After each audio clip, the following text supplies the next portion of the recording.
The movie begins with a girl named Jess, who sneaks into her parents' room to tell her mom there's someone on the roof. Her mother, thinking she might be dreaming, suggests going back to sleep, but Jules insists she heard something frustrated. Jules insists she wasn't dreaming while her mom tries to reassure her. It could be an animal. Jules suggests it might be Santa Claus, which makes her mom laugh, saying it could be one of Santa helpers checking if the roof is safe for reindeer. The mom goes downstairs and notices that Jules has left cookies and milk out for Santa. When she checks the front door, she finds it ajar and scolds her husband for not locking it before they go back to sleep. Meanwhile, Jewel sneaks downstairs to see if Santa has come. She wakes her brother Yim, but he ignores her, curious. Jules hides to watch. Suddenly, she sees Santa pull out an axe and head upstairs. Yim wakes up thinking it's Jules, but is shocked to find it's not her.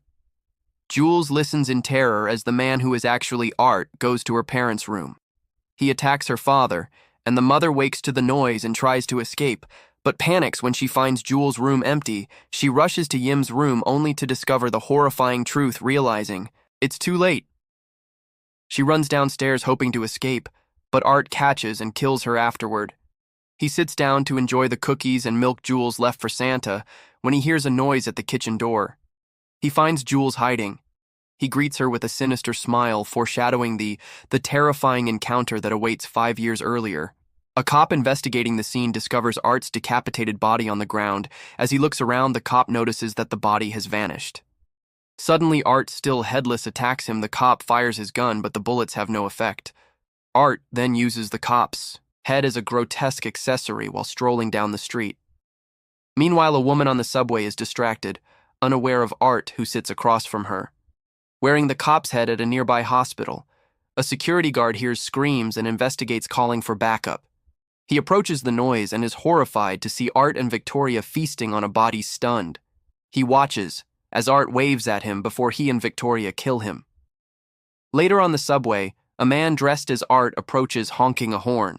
He compliments their realistic costumes, saying they're even better than his own, and mentions wanting to add red paint to make it scarier. He asks if they can take a picture together later. Turning to their hideout, it's revealed that Victoria now has the subway guy's horn and is covered in red, hinting at their crime, while Art plays with rats. He goes to his room and rocks back and forth in a chair.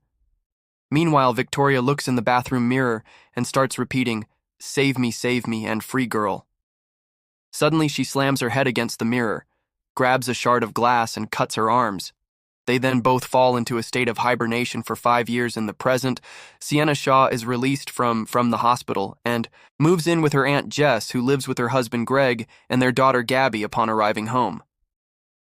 Gabby gives Sienna a tight hug, excitedly noting how much she has grown. Gabby begs her never to leave again, and Sienna promises it won't happen. They share a laugh over the glitter on Gabby's face. Sienna reconnects with Aunt Jess, and they embrace warmly. Sienna goes upstairs with Gabby to see her new room, which Gabby decorated to look like a fairy tale. Knowing Sienna loves wizards and dragons, Sienna exclaims it's the coolest room she's ever seen. Gabby gives Sienna a letter expressing her love and excitement for Christmas, hoping it will be full of laughter and fun. Meanwhile, 2 supervisors arrive at Art's house to inspect it before selling it to the state. One is startled by the swarming rats, but the other reassures him that it's nothing to worry about. His partner comments that the place feels soaked with angry souls waiting to be unleashed. The second supervisor, intrigued, asks if he really believes such stories. His colleague explains that in the 90s, a madman kidnapped and killed a dozen children, burying their bodies in the basement of this very building. Since then, people have said it's haunted. Despite the eerie tale, the second supervisor remains skeptical, dismissing it as superstition. Meanwhile, Sienna is unpacking with her cousin Gabby and recalls her father's drawings in her memory. He promised to spend more time with her after finishing his comic as a little girl. Sienna pointed out that he only drew boys, but he reassured her he could draw girls too. However, Sienna insisted none were superheroes, reminding him of his promise to create one for her.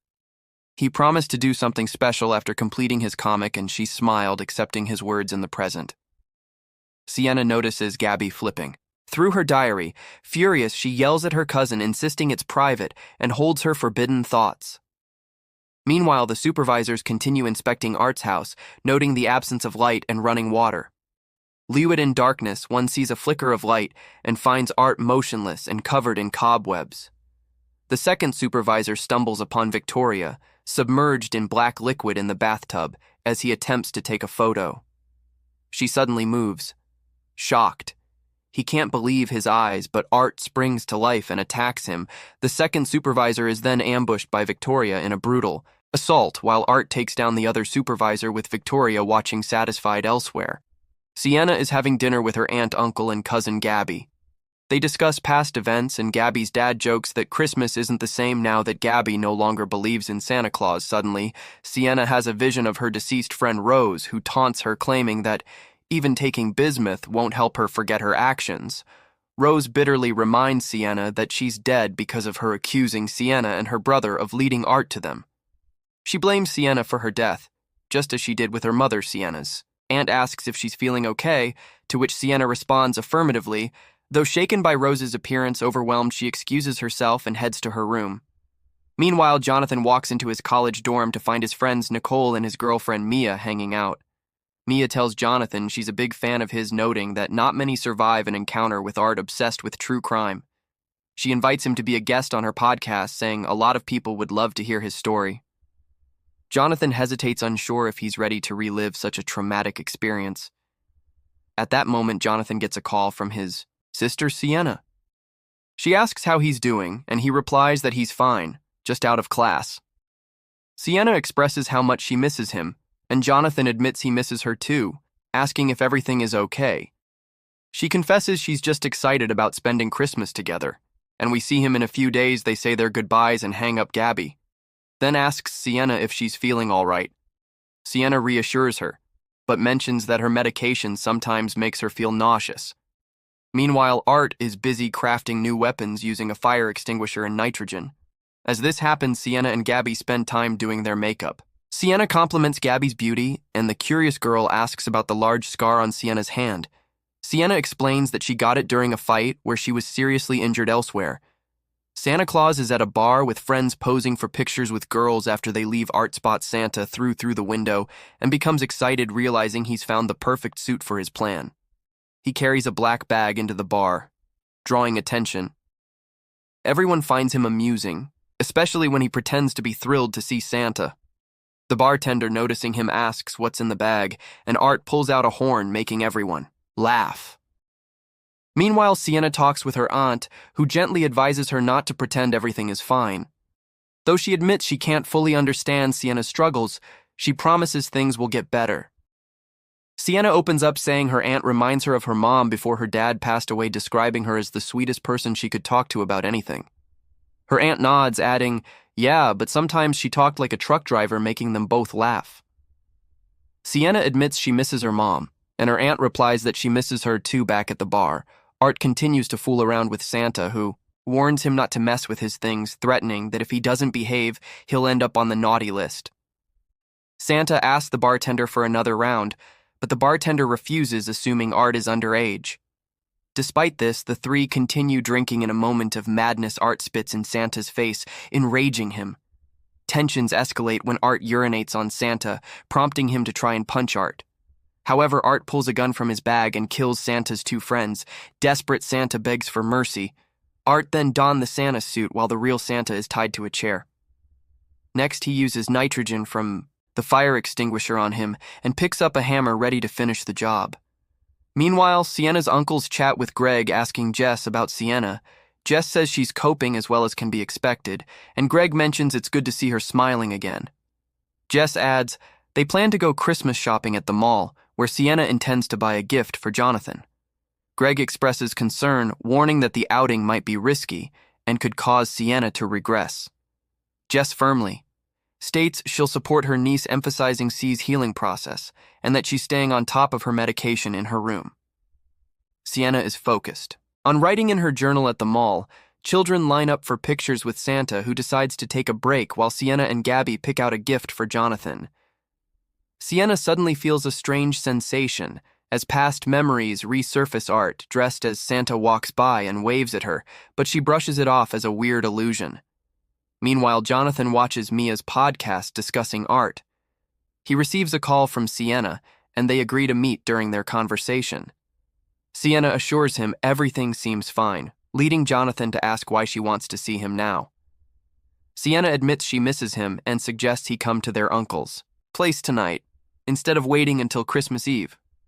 Jonathan, however, can't, as he's been invited to a party on campus at that moment. Cole, Jonathan's friend, shows up and introduces himself to Sienna, mentioning he's heard a lot about her shortly after Mia appears surprised to see Sienna. Sienna is happy to see Mia again and smiles while Jonathan explains that Mia has been following the entire story closely. Mia expresses her desire to interview Sienna about how she's been coping, despite everything, but Sienna, visibly angry, responds that she's haunted daily by images of her dead family and friends' images that seem to wave at her while screaming. She reveals she's covered in scars, constantly reminded of how that psychopath ruined their lives in frustration. She claims that they're all the same, and wonders why people can't treat at least one person with humanity. Her voice rising as she vents her pent-up anger and pain. Jonathan, concerned, asks what's going on and why Sienna lashed out at her friends. Sienna confesses that she thought she saw Art at the mall. Skeptical, Jonathan questions her certainty, but Sienna firmly states that he was dressed as Santa Claus. Convinced of his presence, Jonathan reminds her that it's impossible since she decapitated him, leading both to realize that if Art has returned, he might have external help. Alarmed, Sienna insists they need to destroy Victoria, claiming she's not human but demonic. She reveals that she still has Art's letters and has been researching demonology and possession, explaining that Art was obsessed with these subjects in a twisted way. She believes he was right. She begins reading part of one letter which states that demons sometimes try to enter the human world, but can't do it alone. They need to choose a vessel, preferably someone recently deceased and truly sinister, like a serial killer. Sienna reads another part of the letter explaining that when a demon comes into the physical world, they assign a counterpart to prevent them from becoming too powerful. Jonathan, realizing the implications, expresses concern for Sienna's safety. She explains that their father created the sword to guide her and prepare her for this moment, revealing that Art is now using Victoria Hayes as his host, which is why she disappeared that night. Sienna tells Jonathan she needs to return to Terrifier to retrieve their father's sword. Meanwhile, at the mall, Art, dressed as Santa, calls over a little girl, handing her a doll and causing excitement among the other kids clamoring for toys. However, a mall employee realizes that the Santa is an imposter, not the real one they hired. Just as a security guard approaches to escort Art out, a child opens a gift bag, revealing a bomb that detonates, causing a devastating explosion back at home. Jonathan decides to take his medication to feel better, but soon becomes overwhelmed, throwing everything on the floor in a fit of frustration. In her uncle's house, Sienna places a gift under the tree, but Gabby spots her and asks if it's for her with a hint of attitude. Sienna replies that it's none of Gabby's business. Gabby notices Sienna's hands stained black and inquires about it. Sienna casually explains that she slipped and fell before heading to the sink to wash her hands elsewhere.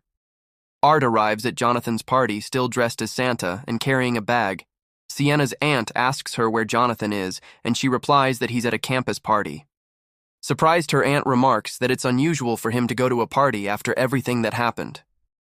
Gabby's aunt offers her cereal, but Gabby claims Sienna doesn't like it in their room. Sienna reveals she never told anyone about her dislike. It was in her diary, suggesting Gabby read it without permission. Gabby apologizes and admits she read everything, prompting Sienna to accuse her of breaking a promise. Gabby defends herself, saying she wanted to understand Sienna's situation. Meanwhile, Art enters the university, where Jonathan studies and listens in the dorms as Mia talks to Ko to convince Jonathan to learn more about Art, even what he smells like and how he looks at dinner with Gabby and her uncle. Sienna learns about the mall explosion that killed 5 and left 6 missing, allegedly caused by a clown dressed as Santa. This news devastates her, and she begs her uncles to call Jonathan, warning him about Art's threat. Greg goes to look for Jonathan, and horror reaches its climax when Art takes a good piss and then brutally attacks Cole and Mia, who were getting it on in the shower. The psychopath uses a chainsaw to leave them stiff for being lustful. The first was MIA, who finally got to see the eyes of the terrible one, as she had wished. And then she went with Cole, who was brutally divided, creating a horrendous scene, where Art makes little red angels on the ground. While Sienna falls asleep, she dreams of her father and the angels creating her warrior angel costume in the sword. She then wakes up to discover that AR and the disturbed Vicky have invaded her house, and Art incapacitates her with a mace. When Sienna regains consciousness, she sees her uncle nailed to the wall like a poster from a gore manga, and Jess tied up in front of her in a grotesque manner. Art ends Sienna's aunt by making her swallow live mice, while Victoria continues to play a sinister role in the events. Victoria mocks Sienna and puts a crown of thorns on her, revealing that Jonathan has been killed. Victoria tries to possess Sienna, but she resists and manages to open a gift, giving Victoria its contents, namely her father's sword. In this way, Sienna divides Victoria like a figurine of the ego and disintegrates. Art attacks Sienna with his chainsaw, but she gains the upper hand. Victoria's blood burns the ground and creates a portal to hell, causing Gabby to fall and grab the edge. Sienna leaves Art behind to save her. However, she cannot save her and falls into the abyss along with the sword. Art escapes through a window, and Sienna vows to find and rescue Gabby. While promising to end Art once and for all, the movie concludes at a bus station where a woman reads a book about the ninth circle of hell. An unconcerned driver strikes up a conversation with her, but both are surprised by Art, who, despite being weakened with a sinister smile and his inseparable horn, makes it clear that Christmas Eve will not be peaceful for his victims. And that's how this disorderly movie ends.